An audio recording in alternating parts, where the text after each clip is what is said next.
right, we rolling, we live. Okay, I am DJ Queen Bree. I am sitting here with DJ Brooklyn. Welcome and thank you for coming to Emirates Summit. Thank you for having me. Yes. It's a great event, and it's always good to see people in the industry getting together, doing something for the industry. Absolutely. So, DJ Brooklyn, can you tell us a little about yourself as well as Brooklyn's Day Out? So I've been here for 12 years. I started my DJ career professionally, like I took it out in clubs here in 2008, and I can't complain. It's been moving ever since. I can attest to that. I've seen you out many times, so I am definitely a big fan, so you're doing good. Appreciate that.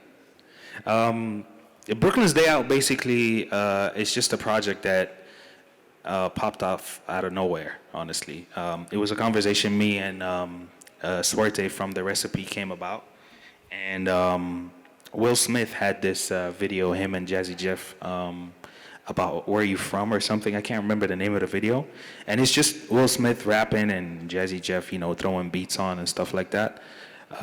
So Suerte hit me up and said, we should do something like that. It's cool. I said, yeah, let's do it, as a one-off thing, let's do it. It looks fun.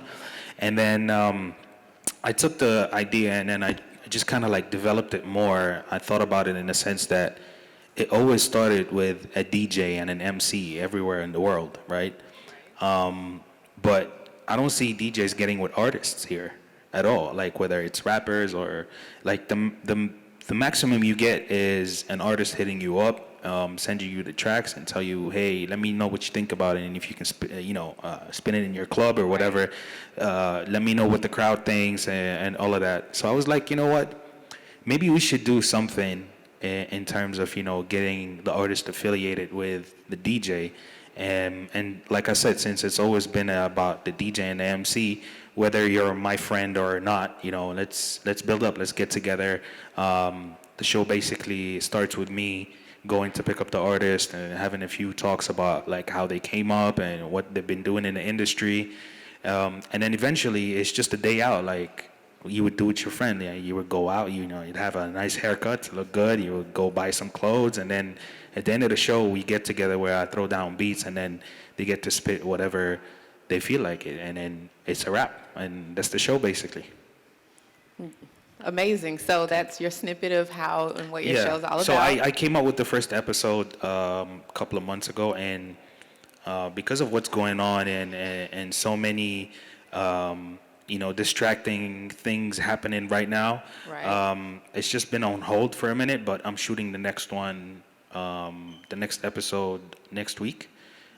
So episode 2 is going to be out next week, and 3 weeks after that will be episode 3.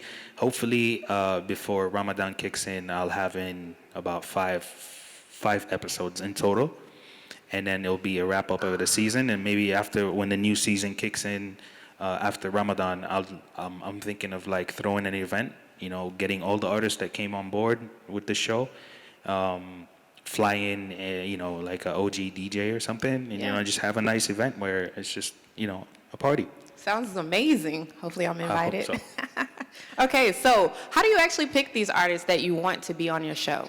Well, I did the first one with The Recipe because we go way back. I'm friends with them, and I'm just always on the lookout for upcoming artists in Dubai, whether it's rappers or singers and stuff. And I don't necessarily hit them up, but I'm always watching, just to get something going on later. Because I myself, I'm still establishing what this show is going to be, or how is it gonna, like the direction of the show. Where is it gonna go? Is it gonna stay with rappers only? Is it gonna stay? Am I gonna invite R&B singers or singers in general? So the show has so many directions that I'm still calculating in my head.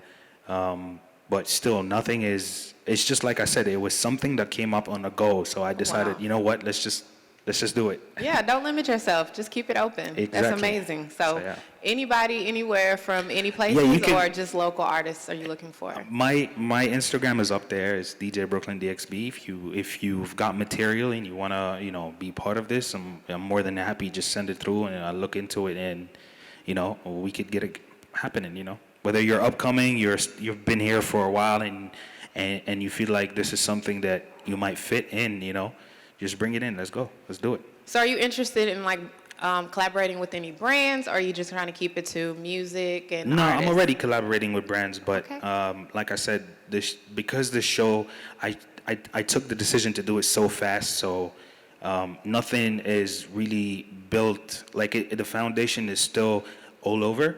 So I approached the brands that I worked with personally. I don't know if I'm allowed to say brands on TV or not, but I don't know. yeah, I've worked. Sure, why not? I've worked with Adidas. I've worked with G-Shock. I've worked with Ford a few times before. So it was only right that I hit the people, you know, that whether they helped me before or not, you know, it just made sense to me, you know. Go to Adidas store, pick up the clothing, you know. Oh my God, yeah, let's do this. You know, we look fresh in it. Right. Collaborated with Barbershop as well. Okay. And then obviously Ford provides me with the vehicle that I just pick up the artist with. It's another just reflection of like you have Haas here who does this, but on an Arabic scale. So all the Arabic rappers. Again, like I said, my show is still open to that, but I haven't yet interviewed any or brought anyone who's an Arabic rapper or an Arab speaker on the show yet. So. But then Still again, could happen. it's again, you know, big up Has obviously for, you know, always connecting with the people here and the artists. But his show is very like it's a car oriented thing. So you get in the car and you spit a few bars and then he asks you a few questions and then that's it. My show is a little bit different. I didn't want it to be like another copy of what Has is doing, so I decided to. Let's do a day out where I actually spend the whole day with you. And literally, we shot the first episode, half of it, and actually not half, like 80% of it was shot in one day. The other part was the performance side where, you know, the artists were rapping and stuff. We couldn't do it the same day because of the time and it was getting late. And then the venue that we, shout out Industrial Avenue for hosting us as well. The venue that we had at that time, which is Industrial Avenue, had another event going on, so I had no time to go in on the same day and, you know, continue to shoot. Amazing. Okay, so what advice, even though you're new, would you have for any new content creators, collabs, DJs that are trying to get into the social media and side as well as being an artist? The thing is about content, there is no right way to do content. Right. You as an artist, you as whether you're a DJ, an artist, you just post whatever you feel like, right? And it's the reaction of people that tells you whether this content is right or not, you know. And it depends also, what are your motivations like towards the content that you're posting. I see a lot of DJs, for example, I'm going to speak on my industry because that's what I know best. Right. A lot of DJs, whether they're new or they're old, they just forgot the essence of what DJing is. You know, and it's more about modeling now, and it's more about pictures, and it's more about posing. But what about your skill? Like, you're a DJ. I'm sure if you're all around, you know, or you're DJing in a lot of places, somewhere in there you're skilled, right? So why aren't you showcasing that skill as content instead of yeah, instead of rocking jeans and looking nice on Instagram, you know what I mean? Again, I don't blame them for doing that. At one point, you need to do that because that's what people like. Right. But then again, you got to differentiate yourself. Are you jumping on a bandwagon or you're creating the bandwagon? You know, are you a trend follower or you're creating the trend itself? Like I said, with the type of stuff that I do, it's always been about vinyls. It's all about turntables. So most of the time, all of my content online is regarding what I could do with these turntables, you know. And if somebody, and no, not necessarily skills, just exhibit what you could do.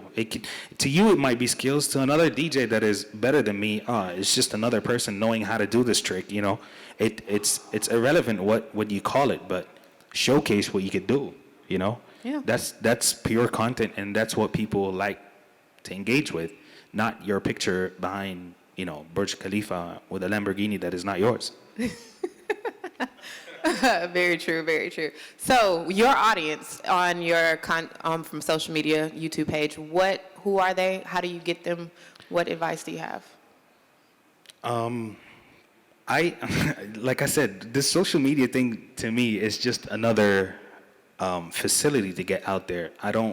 I honestly don't take it seriously. I really think it's just another, like I said, another facility to get out. So if your thing is to attract the people, the types of people that I was talking about, which is, all this posing, all of this stuff, then cool, go ahead. You'll get so many followers. And you'll see a lot of examples of artists or DJs that are really authentic with minimum amount of followers. Right. Why? Because they choose to stick to their craft. And the craft that you do is always going to be to a niche market, to a group of people that understand what you're doing. And thankfully we have somebody like Lobito here as well, Yes. who's also another Shout out. turntablist. If you ask him about turntablism, he'll tell you there's only like 2 or 3 people, you can count them on one hand, you know what I'm saying, that could actually do this or do it in the right sense or in the right manner. So again, if you stick to what you do, there's always this offset of your content being niche or directed to a specific audience. But the smart way to go about it is to kind of open it up, still keep it authentic, but make it appeal to people that don't understand it. Educate it to them. Make them, I don't have issues with DJs that use controllers. There's so many good DJs out there. Most of the battle DJs now use controllers and they're ill. They're sick. You go like, oh, whatever you could do on turntables, they're doing it on controllers. But the question is, if you're jumping on with technology, do you know the roots? Do you know where this technology came from? Or can you do whatever you're doing without the technology? Yes. That's what differentiates it, basically. Yes. Shout out to Libido for teaching me.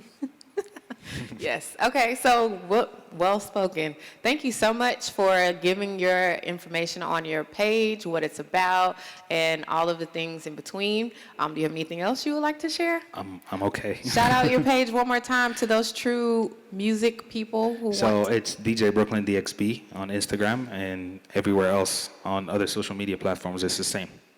Thank you. Thank you for having me.